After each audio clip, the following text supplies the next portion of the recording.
I think we're back. Welcome back to CNN's Republican Presidential Town Hall with former President Donald Trump. President Trump, I'd like you to meet Jennifer Simmons. She is a stay-at-home mom and former town selectman from Wyndham. She's a Republican, and she voted for you in 2020. Jennifer, what's your question tonight? Good evening, Mr. President. Title 42 is expected to expire tomorrow. Our southern border and now our northern border are experiencing record migration. We learned on May 2nd that the Biden administration plans on deploying 1,500 troops to the southern border. Do you agree with deploying troops to the border, and how will a Trump administration slow down the rate of migrants coming across all our borders? Sure. A very fair question, especially since tomorrow is going to be a day of infamy. You're going to have tens of thousands of people pouring into our country. Even the judge, the judge overruled them when they wanted to terminate it early. And he said, that you better extend this thing. The judge in Texas said, I hope you're going to extend this, but this is my policy that they're letting terminate because they lost in court. They wanted to go earlier. You're going to have millions of people pouring into our country right now at a level that nobody's ever seen before.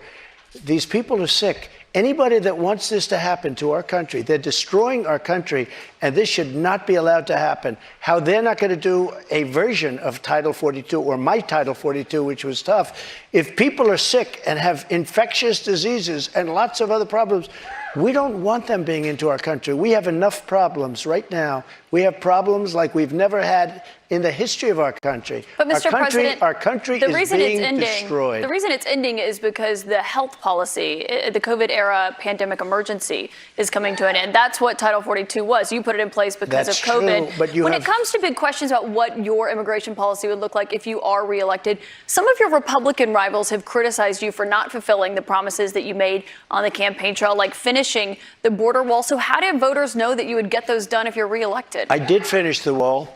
I built a wall. I built hundreds of miles of wall, and I finished it. And then I said, we have to build some more because there are areas like water going through a dam. There are some areas where a lot of people are coming. You close up one, and they come into another. And we started another 100 miles of wall. In fact, I said to my people, if we start this and don't finish it, and then we had a rigged election, I'm sorry to say it. The election was not rigged, Mr. President. You can't keep saying that all night long. And so then they took over and they decided not to finish it. It would have taken them 3 weeks. I built hundreds of miles of wall. If we didn't have it, it would be hard to believe it could be any worse. They're just letting people flow into our country. Look, a country has to have borders. There's never been anything like is happening to our country right now. You built about 52 miles of new wall when you were in office, Mr. President. It wasn't the complete wall. One other thing that with no, but I have to respond to that. With your immigration, it was only about 52 miles of new wall. This is what she does. I built hundreds of miles. Some of the wall was up there, and it would be laying on the ground, rusted, rotten steel, rusted, rotten wood, and what the radical left crazy Democrats did, if there's a piece of wood laying down, they consider that a wall. I built 30-foot walls that go down 7 feet into the ground. If there was a little piece of wood sitting in the ground, they said, oh, he's not building a wall. We already had a wall. Because this is the game. They're a party of disinformation. It's not a game, Mr. President. It's about 52 miles of new wall. One other immigration policy you had when you were in office. I built new wall. 52 miles for hundreds of miles. CBP, Mr. What I did is I replaced other wall that was laying down, that was up and rotting in the ground for 30 years. Some of it was steel that you couldn't even see. Mr. President, it was only about 52 miles of new wall. But moving on, another immigration policy you had was the zero tolerance immigration policy that separated families at the border. If you are reelected, are you ruling out instituting that? Well, when you have that policy, people don't come. If the family hears that they're going to be separated, they love their family. They don't come. So I know it sounds harsh, but if you remember they said I was building prisons for children. It turned out that it was Obama that was building the prisons for the children. But would you re-implement that if you're reelected? Is that what you're saying? We have to save our country, all right? So it sounds like that's a yes. No. When you say to a family that if you come, we're going to break you up, they don't come. And we can't afford to have any more. Look at New York City. Look what's happening. They're living in Central Park in New York City. The city is being swamped. Los Angeles is being swamped. Iowa is being swamped. Our whole country is being destroyed. Millions of people are coming into our country. Los Angeles, and you know what the number is going to Phoenix. be, in my opinion, by the end of the year? Not the 4 million that you hear and the 3 million. I think it's going to be 15 million people. And in these people, they have no idea where they come from. They come from 129 different countries so far. 120, not just the four that we talked about. Just to put a button on that, it sounds like what you're saying is that you're not ruling out re-implementing that immigration policy. I want to get to anotanother voter. Caitlin Boissonneau is a student here at St. Anselm College. She's a Republican. This will be the first election that she has voted in. What's your question for the president, Caitlin? Hello, President Trump. Hi. Thank you so much for coming. Thank you. The current administration has made it clear that we should continue to provide military equipment to Ukraine so that they can defend themselves. Do you support this decision, and how would you deal with the increasing threat posed by Vladimir Putin? First of all, thank you very much. It's really nice. And it's an important question, so important. That girl's name means because we're giving away so much equipment. We don't have ammunition for ourselves right now. We don't have ammunition for ourselves. We're giving away so much. But here's the thing. I have to say it to start off. No longer matters. If I were president, this would have never happened. And even the Democrats admit that. Putin knew it would have never happened. And his pipeline would have never happened. A lot of things would have never happened. But this would never have happened. And all those dead people, both Russian and Ukrainian, they wouldn't be dead today. And all those cities that are blown up and disintegrated right to the ground, that wouldn't have happened. Okay, now, here's the problem. We've given so far $171 billion. They've given, meaning European Union, which is approximately the same size altogether as our economy. They've given about 20. So we're at 170, let's say, and they're at 20.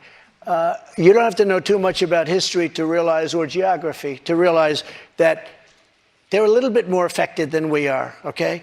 So they've got to put up a lot more money because they're taking advantage of us like every other country did. That's why I ended NAFTA and replaced it with the USMCA, Mexico, But on Canada. this issue, Mr. President, I should know, I don't know any Democrats who have said they don't believe Putin would have invaded if you were president. But her question is, would you continue to give Ukraine money and weapons if you're elected? What's the answer? I have a very good relationship with President Zelensky because, as you know, he backed me up with the phony impeachment hoax #1 when he said the president didn't do anything wrong. So that was I happen when you to asked like. him for an investigation So I happen to in like. exchange Yeah, for that's right. weapons. And I was totally exonerated, by the way. Just a waste of time and money. You were impeached over that. You were impeached over that. He said he Let's liked stay on topic here, Zelensky? Mr. President, That's because ridiculous. The question is, would you give Ukraine weapons I was and impeached funding? by a crazy woman named Nancy Pelosi. But the question here is, would you give Ukraine weapons and funding if you were I elected? would sit down. Let me just put it a nicer way. If I'm president, I will have that war settled in one day, 24 hours. How would you settle that war in one day? Because I'll meet with Putin, I'll meet with it's fake. Zelensky. They both have weaknesses and they both have strengths. And within 24 hours, that war will be settled. It'll be over. It'll be absolutely Do over. you want Ukraine to win this war?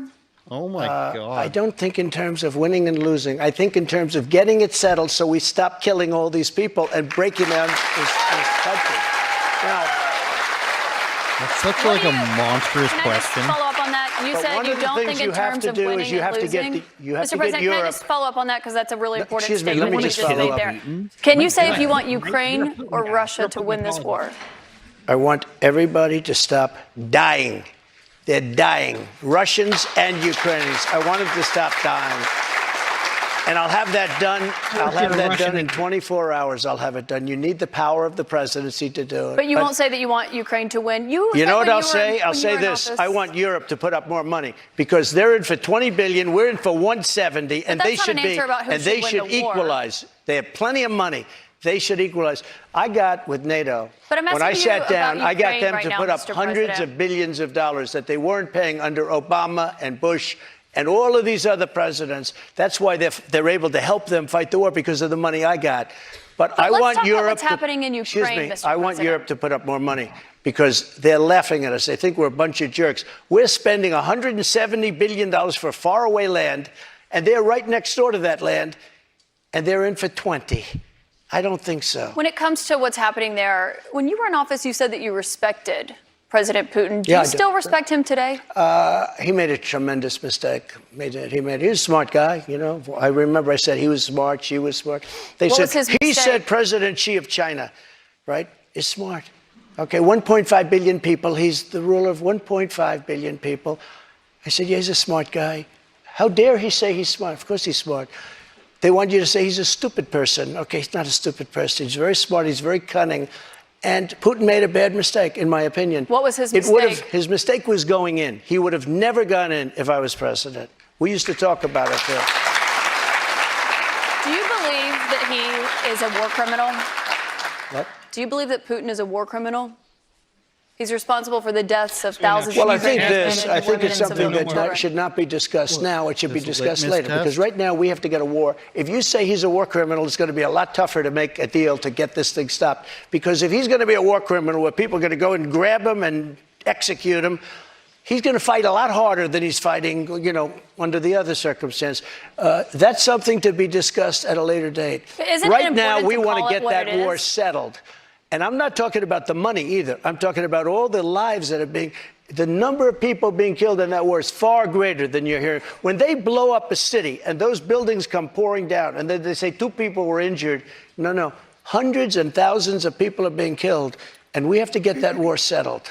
We have more with former President Trump right after this. We're going to take a quick break, and then we'll be back with questions from voters right after that. Eric, go ahead. Yeah, well, I thought we were only in for an hour. Seems like there's a lot more coming. That's what she made it seem like. And obviously, look, I can't remember what's happening. I should have taken notes. I should have remembered this stuff. But in that most recent little segment there, she's clearly fishing for him to, so they can get something of him saying that he supports Putin or he wants Russia to win the war. I mean, it's just so obvious. And I guess to Rob's point, and then maybe one of the comments here, like, I mean, who still looks at this? Who still looks at anything coming out of CNN and says, yeah, you know what? I trust them. I think they, you know, I think they're on the level. I think they're shooting it straight, and they have the interest of the general public at mind. That ship sailed, bro. So even as they're pretending, so they can write all the headlines and say they had Trump on and it's water under the bridge. But when you watch this, it's very clear that they still have a huge agenda. And I don't know if the new guy, what's his name? You guys know the new CEO or whatever? Of CNN? No, I forget it. I forget. Licht. Chris Licht, I believe. Liked, whatever. LIC. What Chris Licht, I believe his name is.